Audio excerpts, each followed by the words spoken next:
Welcome to daily English reading video. Acres of diamonds. एकड़ of diamond का मतलब है कि बहुत बड़ी जगह पर डायमंड फैले हुए. Hafiz was a farmer in Africa who was happy and content. Hafiz एक फार्मर था. फार्मर का मतलब किसान था. इन अफ्रीका, और वो अफ्रीका में रहता था. हु वॉज हैप्पी, और वो बहुत खुश था. एंड कंटेंट, और वो कंटेंट था. कंटेंट का मतलब होता है संतुष्ट. He was happy because he was content. वह खुश था क्योंकि वह संतुष्ट था. He was content because he was happy, और वह संतुष्ट इसलिए था क्योंकि वो खुश था.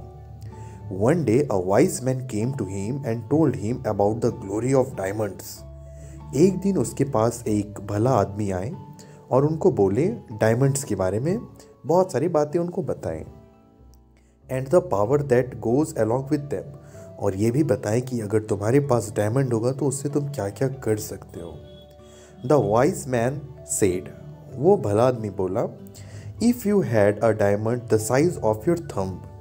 अगर तुम्हारे पास हाफिज तुम्हारे थंब के, यानी कि जो हमारा थंब होता है, अगर थंब के बराबर अगर डायमंड है, you could buy your own city. तुम एक शहर खरीद सकते हो.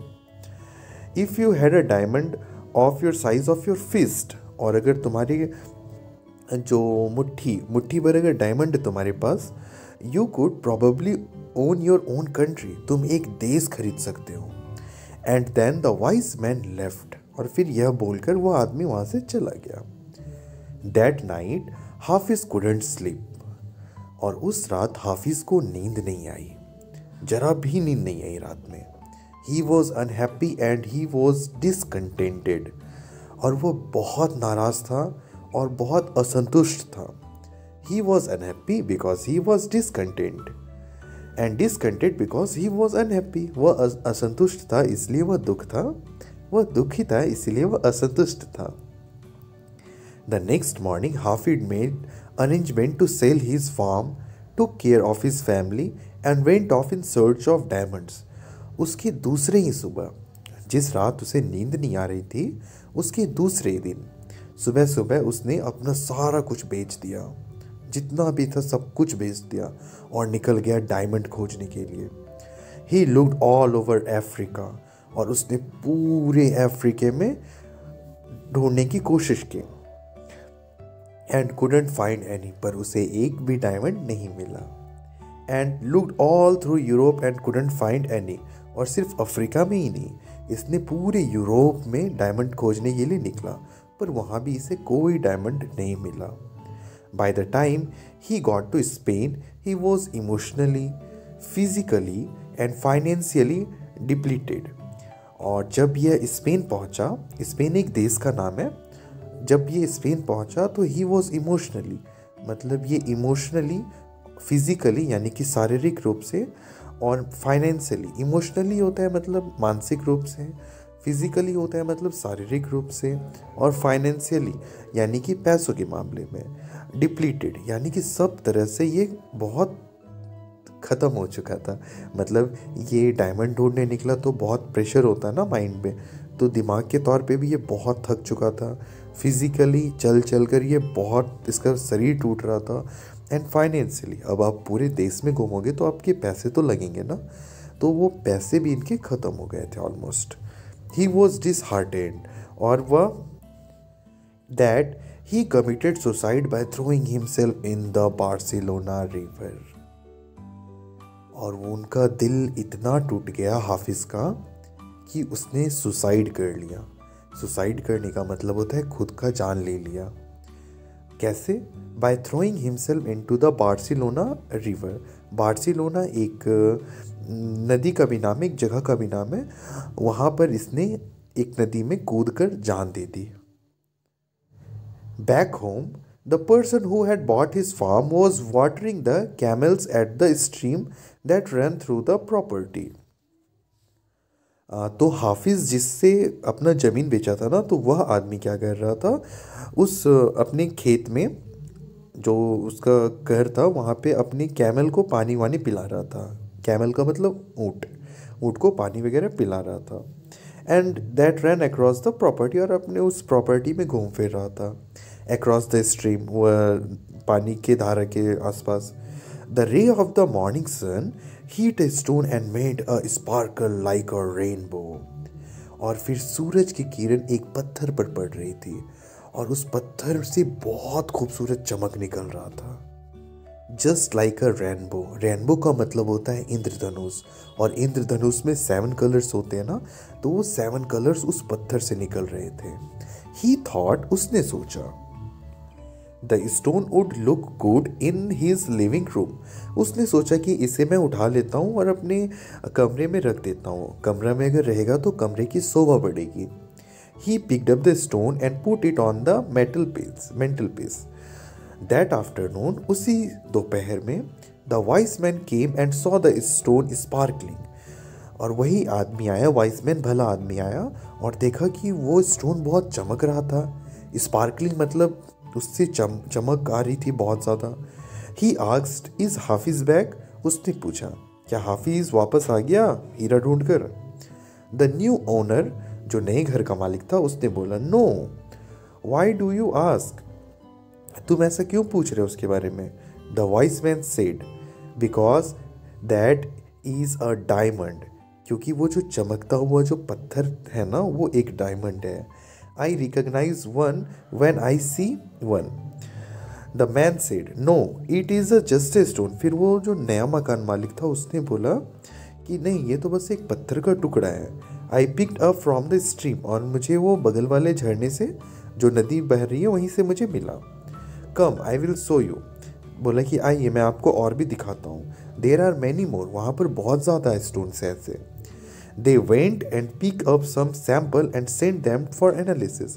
फिर वो भला आदमी वो कुछ स्टोन्स को उठाया जो चमक रहे थे और उससे टेस्ट करने के लिए भेज दिया. Sure enough the stone were diamond. और बाद में पता चला कि वो जो स्टोन है वो सिर्फ स्टोन नहीं है, वो सारे स्टोन्स डायमंड है. They found that the farm was indeed covered with acres of diamond. फिर बाद में जब पता चला तो यह पता चला कि वो जो फार्म है, यानी कि उनका जो खेत है, वो पूरे खेत में ना डायमंड ही डायमंड है, चारों ओर डायमंड है. तो ये थी पूरी स्टोरी, एकर्स ऑफ डायमंड. अब हम देखते हैं इस स्टोरी का मोरल क्या है, कि इस कहानी से हम लोग क्या सीखते हैं. What is the moral of this story.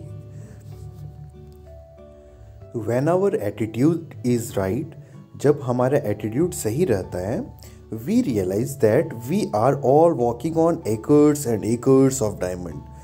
जब हमारा एटीट्यूड सही रहता है तब हमें ये एहसास होता है कि हम लोग एकर्स ऑफ एकर्स जो डायमंड फैले हुए चारों ओर, उस पर हम लोग चल रहे हैं.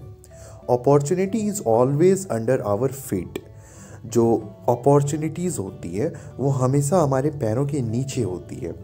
अपॉर्चुनिटी मतलब होता है अवसर. Opportunity is always under our feet. जो अवसर होते हैं वो हमेशा हमारे पैरों के नीचे होते हैं. We don't have to go anywhere. और हमें कहीं नहीं जाना है. We all need to do is recognise it. But हमें कहीं नहीं जाना है, पर हमें ये रिकग्नाइज करना है कि अपॉर्चुनिटीज़ कहाँ कहाँ पे है. और ये हमें तभी पता चलेगा जब हमारा एटीट्यूड सही रहेगा. The grass always looks greener on the other side.